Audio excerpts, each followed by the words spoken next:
It is with a great sense of humility that I must announce Ilia Toporia officially has my respect. Let's talk about it.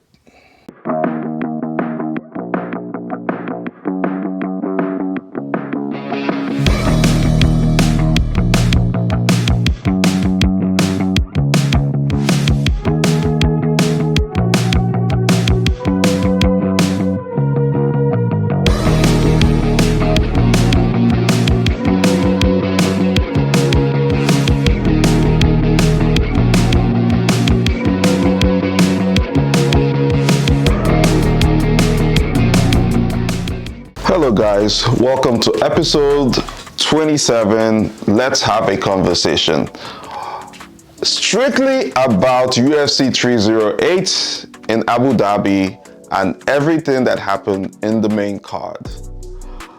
Oh boy, it's humble pie season today, but I'm going to try to be as unbiased as I possibly can because you guys know I'm biased, right? You guys know I have preferences, right?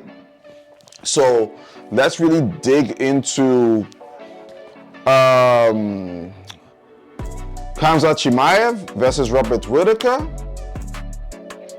Let's talk about Max Holloway versus Ilia Toporia.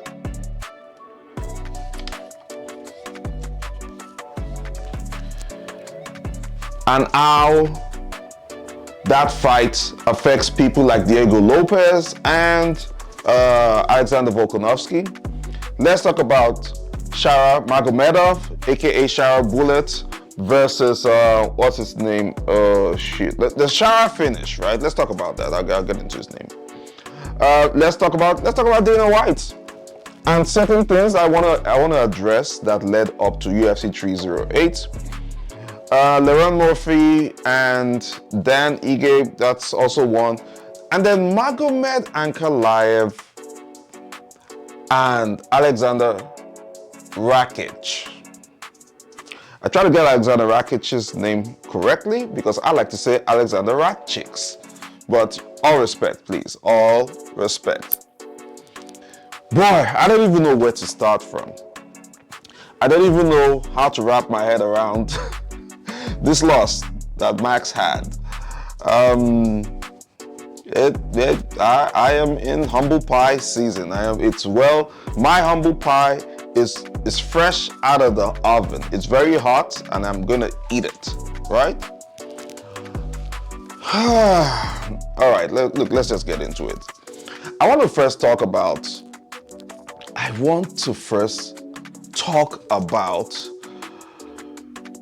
Magomed Ankalev versus Alexander Rakic. So, you guys know how I feel about Magomed Ankalev being the #1 contender but fighting Alexander Rakic and not Alex Pereira. I've covered the story between and the back and forth between Magomed Ankalev and Alex Pereira or Alexander Pereira, whatever. Alex Pereira, right? And now they've been going back and forth, and most of us think that Alex Pereira has been ducking Magomed Ankalev. Some of us also share the same opinion that Magomed Ankalev is going to be a very tough fight for Alex Pereira, or that Magomed Ankalev will be a wrestling challenge for Alex Pereira. And Magomed Ankalev has expressed in the past that he's not necessarily a wrestler, right? He's an all-around MMA fighter, but he likes to strike. Now, Alex Pereira has gone in, defeated Khalil Roundtree. He's earned time off, right? But I know he definitely was watching this fight between Magomed Ankalev and Alexander Rakic. And if I was Alex Pereira, quite frankly, based off this fight, I don't think I'll really be worried. This is not to put down Magomed Ankalev or his skills, right? But there's something I noticed in this fight at Magomed Ankalev's fight at UFC 308. And what I noticed was, is Magomed Ankalev actually a very proficient striker? And to think that striking, I asked that question, thinking to myself that he says he's more of a striker than a grappler. And he says he wants to actually stand with Alex Pereira. Based off what I saw in the fight with Alexander Rakic, I don't know that Magomed Ankalev has what it takes to bring down Poatan. I never thought I'd be the one saying this, but from what I saw in that fight, it was very good. Ankalev put a lot of pressure on Rakic, did a lot of excellent defensive moves with the head movement, put a lot of pressure on Rakic, followed him up, like cutting him off in the cage. Rakic had a lot of movement and Ankalev kept up the same pace from start to finish. He got caught a couple of times by Rakic, but Rakic was more in danger throughout the entire fight. And even though it wasn't a wrestling fest, it just wasn't a match with any, significant grappling or any significant wrestling or BJJ or any ground game.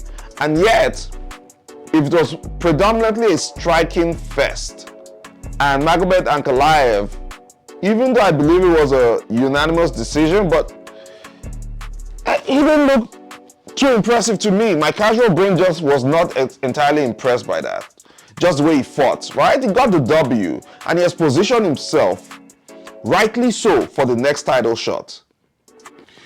But was it the most exciting fight from the night? No. No, it wasn't. It wasn't the most exciting fight of the night, unfortunately. And he didn't get a finish. Well, if you go in with Poatan, you gotta get a finish. If you don't go in with the kind of aggression or power to completely shut him out like Israel Adesanya, or to at least fight like Khalil Roundtree, you want to stand and trade with Alex Poatan Pereira, you better be ready to have your chin tested. Like Alex has melatonin in his hands. And I don't know that Magomed Ankalev, just coming off this UFC 308 event, if Magomed Ankalev has what it takes.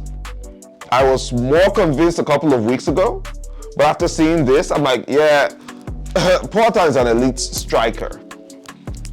That's an elite kickboxer, world-class kickboxer. You don't want to stand with him. Maybe Ankalev is just saying all these things to trick, playing mind games with Alex Pereira. Maybe he plans to actually wrestle in that match. Maybe it's an ego thing he's talking. I have no idea. I just know it's a bad idea if you want to stand and face Alex Pereira. That will not go well. it will certainly won't go well. That's a no-brainer.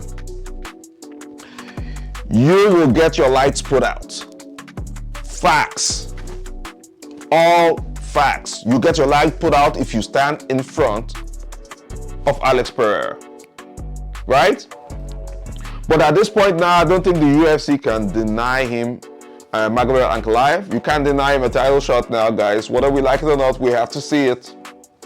Officially, we have to see it. But now, my money is more on Poatan than Ankalev. And by the way, it could go the other way as well. You're not going to write someone off like Ankalev because hard work has made him go on the winning streak that he's had for many years. He's not lost for years, right?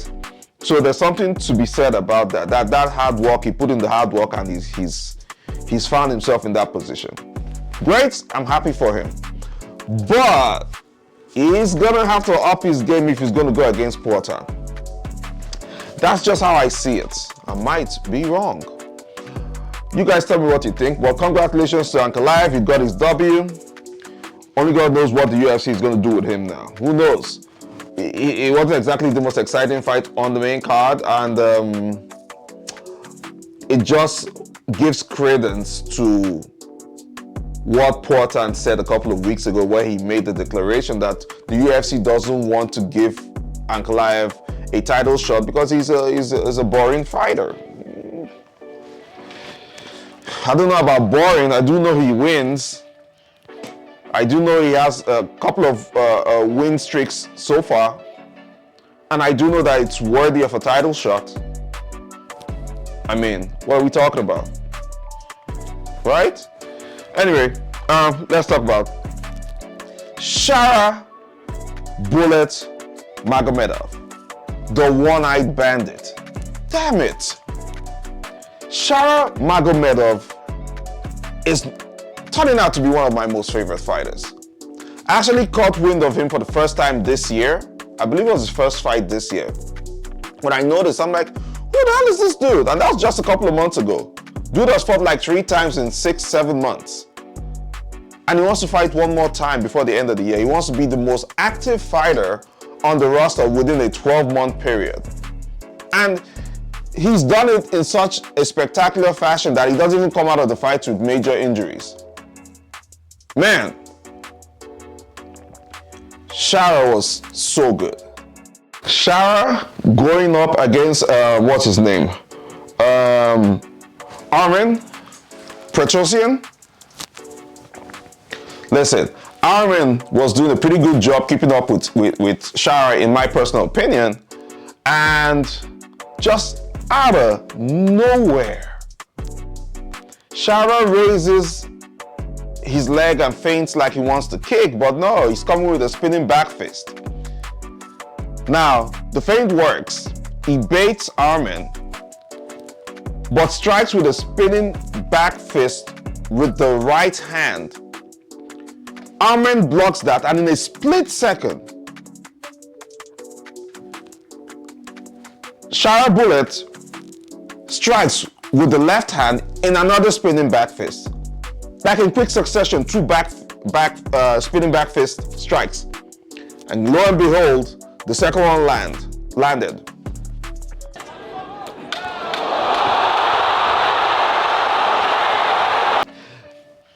I got off my seat and I just kept screaming. I'm like, what the hell is going on? That was my UFC 300 Justin Gaethje Max Holloway KO moment for this card. When Shara did that move, everybody, that was the moment, really. That was the moment, right? Probably only topped by Ilia KOing Max, but that was such a beautiful moment, right? However, in his post-fight interview in the octagon, he was asked what next. He started calling big names, bruh. Shara is shooting for the big guns. Shara Magomed called out the style bender, aka Ilia Adesanya. My goodness, if ever that was a delicious fight to make. I mean, I'd love to see it. I would love to see it. You guys know I love my striking fights. I love to see strikers go at it. It's kind of best kind of fights. Even though mixed martial arts, you have to mix it up a bit. Yes, but we all know we love it. We don't like the crotch fest. We love the stand-ups. And what a better, Shara Magomed's dexterity in striking and Izzy's fight IQ and dexterity in striking matching? Ooh-wee. That would be a very, very, very delicious fight to watch. But it's not gonna happen anytime soon. You gotta earn your ranks, boy. You have to earn your ranks. Israel Adesanya is a very big name. That is one of the top 5 names in mixed martial arts globally today. You cannot just go there and fight him based off a 3 or 4 fight winning performance in the UFC. It's just not possible. He's not that down in the rankings or the ladder. Israel is top of the food chain. I mean, the biggest stars in MMA today will probably be, just all around, probably be active fighters. Throw in John Jones. Throw in Alex Pereira, right? Throw in, I mean, Conor is still relevant. I'm sorry, Conor is still in there. Conor is still in there. Throw in Max Holloway, right? These are the biggest stars you have today. There are probably maybe about 2 or 3 more real guys who I could categorize as mixed martial arts superstars. Whether you like it or not, Israel Adesanya is in that conversation. And when they want to make a fight with Izzy, it's got to be worthwhile, especially now that he's not necessarily on a title run, but he's also not a gatekeeper. That's the former dominant champion of the 185 division. He's just not going to fight Shara. Shara hasn't put in enough work to deserve to stand across the octagon from the style bender. Can we agree on that? Right? Not saying he's going to win or lose, or I'm not going to say Izzy's going to kick his ass or not. I'm just saying he hasn't earned that spot yet. He's been very impressive. He deserves whatever fight he gets next, but it's certainly not going to be Israel Adesanya. But it was nice for him to call out Izzy. It just puts Izzy on notice that, okay, we got somebody here who's probably gunning for you. But we've got someone who's probably 2 or 3 fights away from fighting you. And the earlier, to be forewarned, as they say, is to be forearmed. So, I see Izzy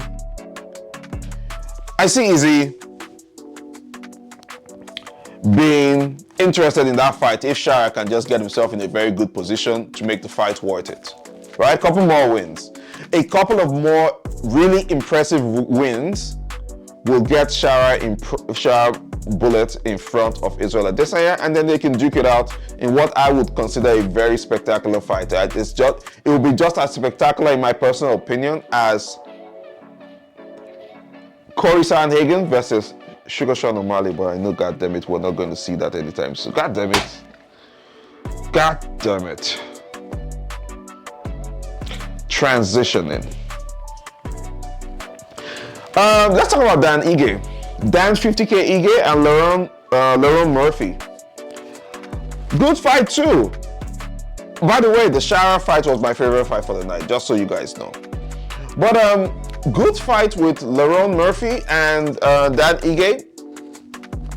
I think that fight, my only problem with that fight was the judging, because I believe that fight went to a decision. And it was a unanimous decision. Bruh, how?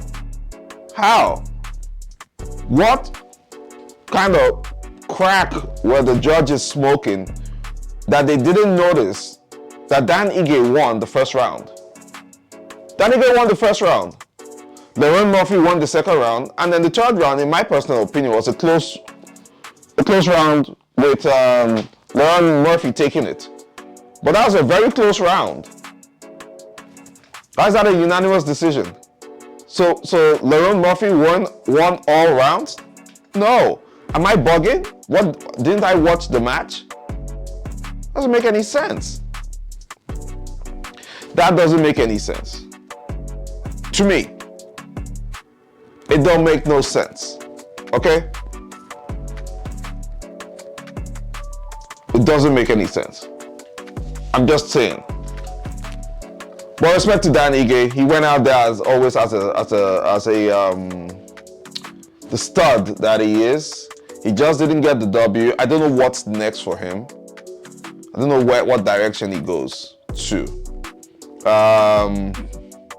Probably still go down a bit in the rankings, maybe 2 steps in the rankings, and try and see if he can work his way back up to get that title shot. Because at this point, Dan Ige may just be like one of those fighters who's just there. He's been one of those staples in the top 15, but never necessarily getting himself to a position where he can get a title shot. I wish him the best. I enjoyed the fight. It was a good fight. But I certainly did not agree that it was a unanimous decision. I got it 2-1. 2-1. Dan Ige, 2-1 in favor of Lerone Murphy. Dan Ige won the first round. Lerone Murphy won the second round, and then, we'll give the third round to Lerone for him to get the W. TDC's personal opinion. If you guys disagree, please let me know. It's the same way I said I did not believe that Juliana Pena won that match, our last fight against Raquel Pennington. The truth of the matter is I felt like Raquel did more in that fight to retain the championship. But that's the thing, guys. When you leave these fights to the judges, what do you expect? That's why you don't leave it to chance. Because the judges are just, it's chance.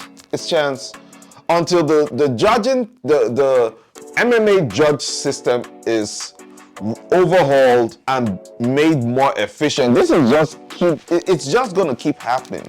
Fighters will continue to be robbed of their efforts. Fighters will continue to be robbed of all the blood, sweat, and tears that they put into the camps and the fights and the money. Until the UFC or somebody, the athletic commissions get this judging thing right, forget it. It's not gonna happen. It's just not gonna happen. You know? Crazy. Crazy night, but enjoyable night. Now, I would like to turn my attention to Khamzat Chimaev. Guys, look what Khamzat just completely destroyed Whitaker. And this is a good Whitaker, by the way. He's not injured, prime, ready, mentally. He was mentally ready. He was mentally ready for war. Khamzat goes in there and just shows why he is Khamzat Chimaev. If you want to stand with Khamzat, tough call. You want to wrestle with him? Tougher call. Who does that to Robert Whitaker? Who goes into a fight with Whitaker, tries to trade with him for a couple of seconds and then shoots for a takedown, gets him down, and just starts to dig, pound, wrestle, grapple, pin, throw around, gets his back until, puts his hand in there on the jaw and cranks. The funny thing about that was Khamzat's hand wasn't even under the chin. Literally, Khamzat's hand was across the face and the jawline. He hadn't even started squeezing in properly before Whitaker tapped. And I'm like, what the hell? I couldn't believe it. In the first round, you take out Robert Whitaker like that in the first round, you are a badass. You're a badass. And I'm sure the UFC definitely wishes that they did not. Okay, maybe not. I wanted to say the UFC wishes that they did not book, they haven't booked Dricus du Plessis and Sean Strickland. I'm sure the UFC wishes that. Hold on, I need to clarify that. So yeah, apparently, yeah, that fight has been booked. Sean Strickland versus Dricus du Plessis, the rematch has been booked. But after Khamzat's win over Robert Whitaker, I wanted to say the UFC probably regrets, you know, booking the Strickland fight. But then when you think about the long-term plans, maybe not, because I know the UFC is looking to get into Africa in 2025.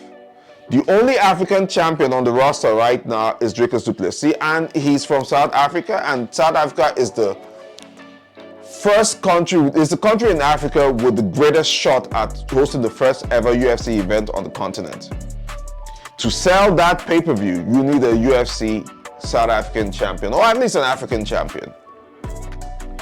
You know what I'm saying? So I know that just based off Dricus's performances over the last couple of fights, if you had to bet money on whether Sean Strickland would win Dricus du Plessis, the idea would be no. Right? You wouldn't bet money on Sean Strickland. Because one, Dricus has fought him in the past. Dricus has been very dominant as a champion. And I think Dricus is going to run through Sean Strickland once more. So, if Dricus runs through Sean Strickland, once again, that chapter with Sean is over. They ain't going to fight. There's not going to be a third fight. Then the UFC can finally make Dricus du Plessis versus Khamzat Chimaev for the championship, for the middleweight championship in Africa. It's easy. Home country for Dricus du Plessis. Khamzat Chimaev will not have travel restrictions going there. From the UAE to South Africa is what's like 10, it's like a 10-hour flight. He can make it, or maybe more, maybe slightly, maybe like a 12-hour flight. I'm gonna have to clarify. My point is, Khamzat versus Dricus du Plessis in South Africa it's a huge fight. It's a huge fight. But what happens if Dricus du Plessis fights Sean Strickland, which is likely he won't lose, but let's just say he does lose. What does that do for the UFC's plans for Africa? You know, if Dricus is no longer there, and Sean, I mean, just thinking about it now, there are many ways we can spin that. If Dricus du Plessis fights Sean Strickland and loses in the rematch, then you can have a trilogy because there'll be 1-in-1. You can have a trilogy and have that still in Africa. That's a good spin. However, what do you do with Boers? What do you do with Khamzat Chimaev in the meantime? Well, Khamzat Chimaev is smoking hot right now. You can't give him one more fight before a title shot. It has to be a title shot. Khamzat's next fight has to be for the middleweight championship belt. Whether it be with Sean Strickland, which I'm sure you will have a pleasure fighting, or it will be with Dricus du Plessis, which will also be a very interesting fight to see. I can't wait. Or we could play around and say Khamzat versus Israel Adesanya, but listen, I don't want to risk that. My goodness gracious. Izzy's my dude. I don't want to risk that kind of a fight. Well, that's what the landscape is looking like. That's what we might most likely see. I don't know. We'll see how that plays out. Okay?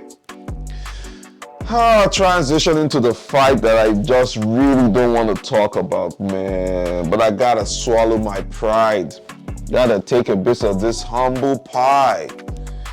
Ilia Toporia. Jesus, Louise.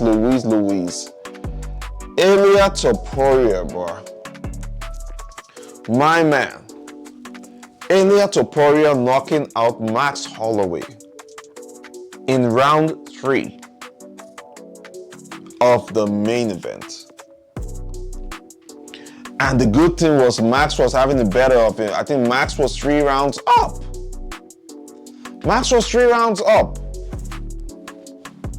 But the moment that very stiff right, straight right, landed on Max's face, I knew it was over. I'm like, geez Louise. And Max had gotten, by the way, he had eaten a couple of shots from Ilia. I'm like, he wasn't feeling, it didn't look like he was going down, and I'm like, okay, Max is still in this fight. Max is still ready. Yep, he's good. Still in there.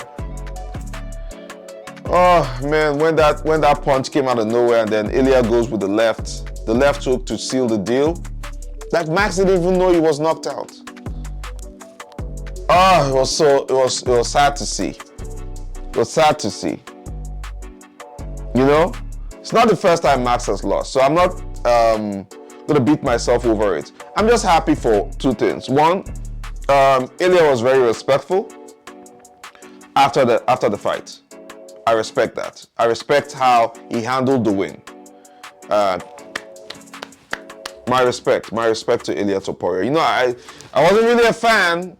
I wasn't really a fan of Ilia Topuria, but he had my respect for that, right? And then the second thing I was very impressed with was, listen,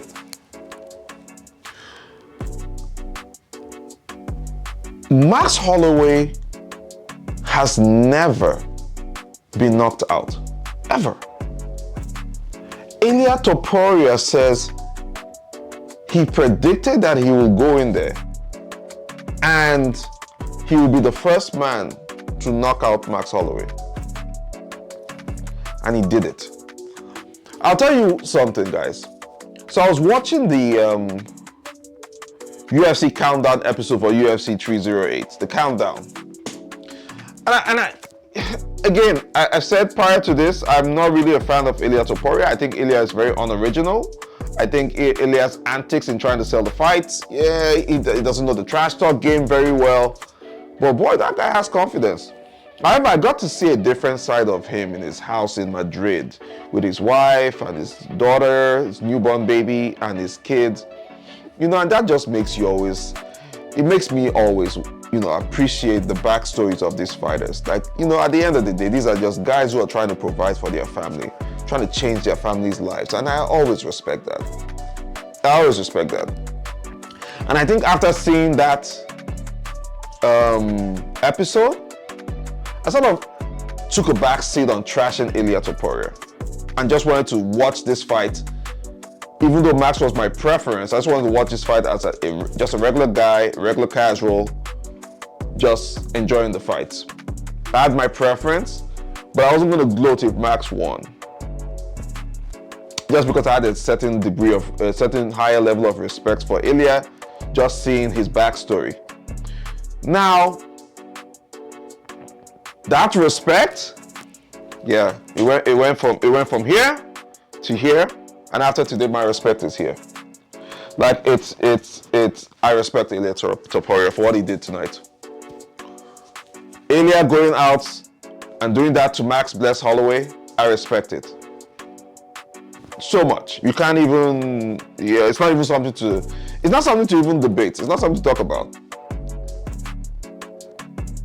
That man's boxing has nearly zero flaws. He throws hands, and the technique too. Ilia Toporia's boxing technique is fantastic. Fantastic. He can actually go into boxing, and I think he will be just as successful in boxing if he does. That's a potential future for him. Then, in the post-fight interview in the octagon, they asked him who does he want. There's Diego Lopez over in the crowd, and then there's Alexander Volkanovski. And he laughed. He hugged Volkanovski and said, "Listen, I respect Volkanovski. He defended the belt 7 times. You're next." And I was very happy for that.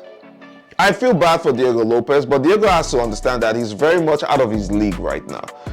The big boys are talking. The big boys of the 145 division are talking. Everybody knows the only man who deserves a rematch is Volkanovski.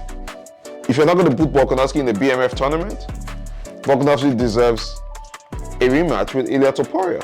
However, now that we're on the topic of the BMF belt, guys, aren't we just very happy that the BMF belt was not on the line?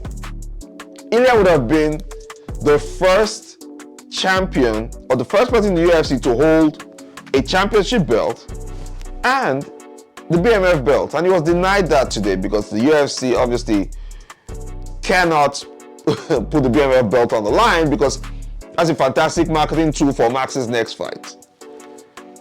You know what I'm saying? It's a tool. It is the biggest marketing tool the company has right now, the BMF belt.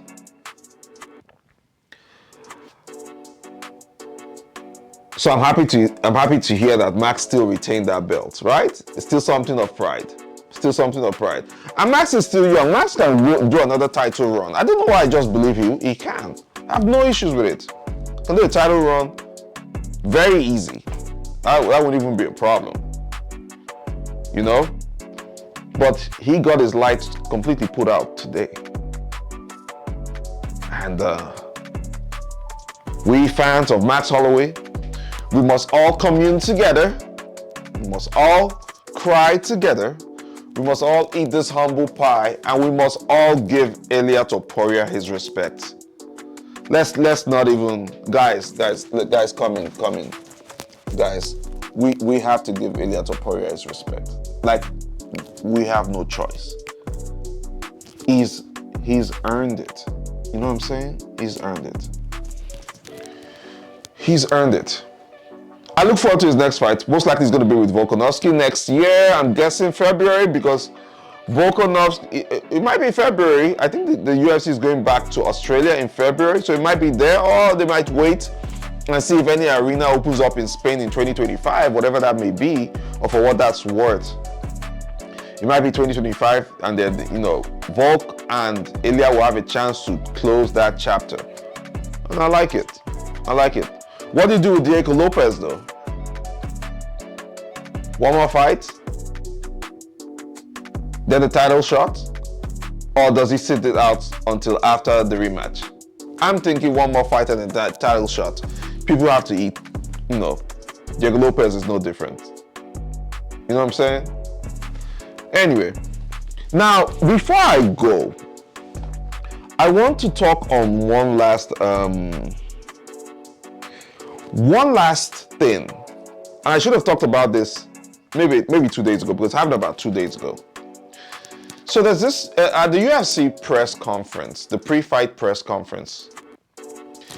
There was this dude, while they were asking questions, this unknown fighter takes the mic. You even think he was probably a journalist about to ask a question. His English is broken. He's not really speaking very well. I think he was from Turkmenistan, I'm sure. One of them Stan countries. You know what I'm talking about, right? Over in the Georgia, Russian break-off countries, one of them countries. I think it's Turkmenistan. I'm gonna have to put the name up here, post-edit. God damn it. Anyway, point is this. The dude gets on the mic. We think he wants to ask a question. He doesn't ask a question. Instead, he takes a shot. He tells Dana White that he's a pro fighter. He says, I don't have a paraphrasing here, but he says, I don't have a manager. I'm a pro fighter, and my record is 9-0. Please give me a shot in the UFC. Dana says, what's your record? Says 9-0. How old are you? It says 25. What division? Goes lightweight. You fight in lightweight? Where were you during the Contender Series? It just ended. The dude goes to say, hey, Dana, I'm ready. Dana, I'm ready. Dana, I'm ready. That was such a beautiful moment, because guess what?